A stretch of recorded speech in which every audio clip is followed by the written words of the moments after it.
All news, आवाज हिंदुस्तान की। IMA डॉक्टरों की हड़ताल हुई निरस्त। आईएमए कार्यालय पर हुई बैठक में लिया गया फैसला। डीसीपी सिटी के साथ आईएमए अधिकारियों की वार्ता में निकला हल। डॉक्टर्स की सभी 7 मांगों को पुलिस ने माना। लिखित में डीसीपी सिटी सैयद अली अब्बास ने दिया आश्वासन।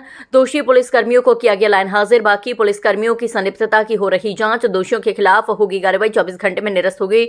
डॉक्टर पर दर्ज एफआईआर। हड़ताल के ऐलान से मरीजों की बड़ी थी चिंताएं। स्वास्थ्य विभाग ने पहले से कर रखी तैयारी। कुछ दिन पूर्व डॉक्टर अनुराग बंसल के विरुद्ध थाना सिकंदरा में दर्ज हुई थी एफआईआर। आईएमए के डॉक्टर्स की कुछ डिमांड थी और उस डिमांड पे हम लोगों ने मंथन किया, सबसे डिस्कशन हुआ, सबसे विचार विमर्श हुआ। हम लोगों ने ये निश्चय लिया है कि बेसिकली विधि सम्मत इसमें कार्रवाई करते हुए हम लोग यदि एफआईआर में डॉक्टर साहब का दोष नहीं तो उनको हम ख़त्म करेंगे विवेचना। उसके अलावा एक स्टेट वाइज डायरेक्टिव हम जारी करेंगे डिस्ट्रिक्ट वाइज, जिसमें आगे से इस प्रकार का कोई एफआईआर बिना जांच के ना लिखी जाए। यदि कोई मेडिकल नेग्लिजेंस की बात है तो हम लोग पहले उसको इस्टेब्लिश करें कि ये बात इस तरह से है, तभी इसको हम वो करेंगे। और संबंधित जो भी इसमें लोग दोषी हैं उनको तत्काल प्रभाव से लाइन हाजिर किया गया है। जो लोग इसमें इन्वॉल्व हैं उनके लिए एक पूरी विस्तृत जांच कराई जा रही है और इसको हम आगे इसको मेडिकुलसली करेंगे। मामला तो सर अब सबके सामने ही है। एक पेशेंट एडमिटेड है, उसकी अल्ट्रासाउंड की जांच लिखी जाती है, उसकी सुई की जांच भी लिखी जाती है। मेरे पास डॉक्यूमेंट्स आते हैं, मैं पूरी जांच पूरे अच्छे से सारे डॉक्यूमेंट्स पढ़ता हूँ, पेशेंट को प्रोसीजर समझाता हूँ, पेशेंट को तैयार करता हूँ प्रोसीजर के लिए। प्रोसीजर सिंपल सा होता है, एक नमक के दाने जितना सैंपल निकाला जाता है, पतली सी सुई से निकाला जाता है। उसको इंग्लिश में FNAC कहा जाता है। उसका मतलब होता है फाइन इटसेल्फ, मतलब पतली, फाइन नीडल एस्पिरेशन साइटोलॉजी। मैं सैंपल निकालने के लिए सुई डालता हूँ, पेशेंट मेरा हाथ हटा देता है। मैं पेशेंट को समझाता हूँ हिलिएगा मत, सुई इधर उधर भी जा सकती है। पेशेंट ये बोलता है कि डॉक्टर साहब अब नहीं हिलूंगी, है ना, अब नहीं हिलूंगी, अब कर दीजिए। तो मैं पेशेंट को समझाता हूँ कि FNAC ज़रूरी है आपके लिए, आपकी गांठें बनी हुई हैं गर्दन में। तो पेशेंट बोलता है कि अच्छा ये FNAC ये है, ये तो हम मेरे साथ वालों ने ऊपर मना कर दिया है। मैंने कहा आप उठ जाइए मैडम अब, है ना, क्योंकि हमें कोई इन्फॉर्मेशन नहीं है कि टेस्ट आपने मना, आपके साथ वालों ने मना किया है। उसके बाद मेरा कोई पेशेंट से इंटरेक्शन होता ही नहीं है और हम ये प्रोसीजर वहीं रोक देते हैं।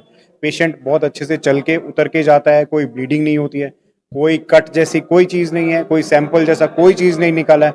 इसी बात का मुद्दा बनाते हैं पेशेंट के रिलेटिव, वो शायद पुलिस वाला है, वो बोलते हैं चीरा लगा दिया, मांस का टुकड़ा निकाल दिया, पेशेंट को इन्फेक्शन हो गई।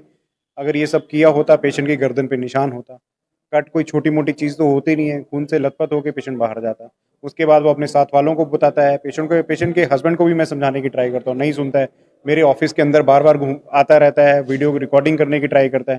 फीमेल पेशेंट का अल्ट्रासाउंड कर रहा होता हूँ मैं, उसके अंदर घुसने की ट्राई करता है, ज़बरदस्ती करता है। फिर एक लोकल थाने से किसी SI को पकड़ के बुला लेते हैं। SI साहब आते हैं, वो बोलते हैं कि डॉक्टर साहब आपकी बात सुन लेता, सुनूंगा आपकी बात, नहीं तो आपको 4 घंटे थाने में भी बिठाना पड़ता, वहाँ भी बिठाता मैं आपको। मैं बोलता हूँ सर आप मेरी स्टाफ के सामने मेरी बेइज्जती करने की ट्राई कर रहे हैं, है ना, आप मुझे थोड़ा रिस्पेक्ट से बात कीजिए, मेरा बहुत सारा स्टाफ है और भी पेशेंट सुनते हैं, है ना। अगर आप नहीं पोलाइटली बात कर सकते तो फिर पॉइंट कैसे बात करने का। तो वो वहाँ से फिर चले जाते हैं, फिर 2-4 लोगों को और बुला के लेके आते हैं, हॉस्पिटल में भीड़ इकट्ठी करते हैं, फिर उल्टा मेरे ऊपर ये ब्लेम डालने की ट्राई करते हैं कि मैंने औरत के साथ बदतमीजी की। जब मैं पूछता हूँ कि मैंने क्या बदतमीजी की तो ये बोलते हैं कि आपने बोला कि यार बहरी है क्या तू, कुछ भी बोले जा रहे हैं, कुछ भी उन्होंने बात फैलाने की। उस पर भी मुझे जबरदस्ती में हैरेस करने की ट्राई की जा रही है, आसपास लोगों की भीड़ इकट्ठे करके। फिर इतनी बात हो जाती है कि भीड़ इकट्ठी मुझे मारने को आती है।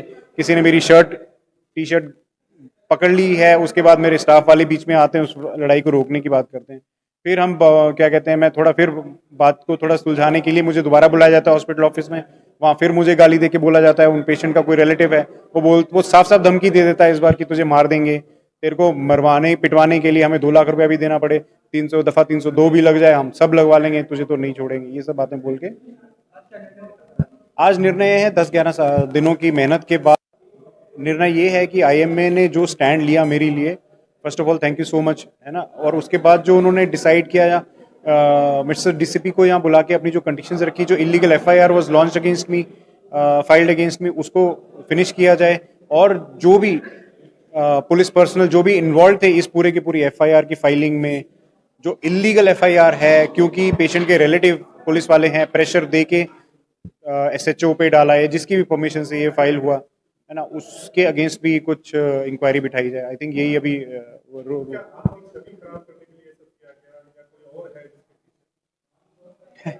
ये तो मैं नहीं बोल सकता हूँ सर, इतना तो मैंने सोचा भी नहीं है। मुझे खाने पीने का टाइम मिल जाए वही बहुत है अभी तो फिलहाल। तो इतना तो मैं नहीं कमेंट कर पाऊंगा कि छवि खराब हुई, ज़रूर है छवि खराब। नींद भी खराब हुई है, भूख भी खराब हुई है, फैमिली बहुत ज़्यादा डिस्टर्ब हुई है।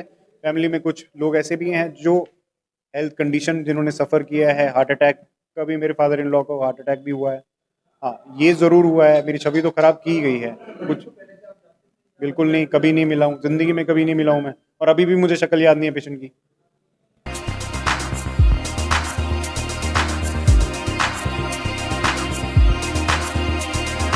तत्काल न्यूज, आवाज हिंदुस्तान की।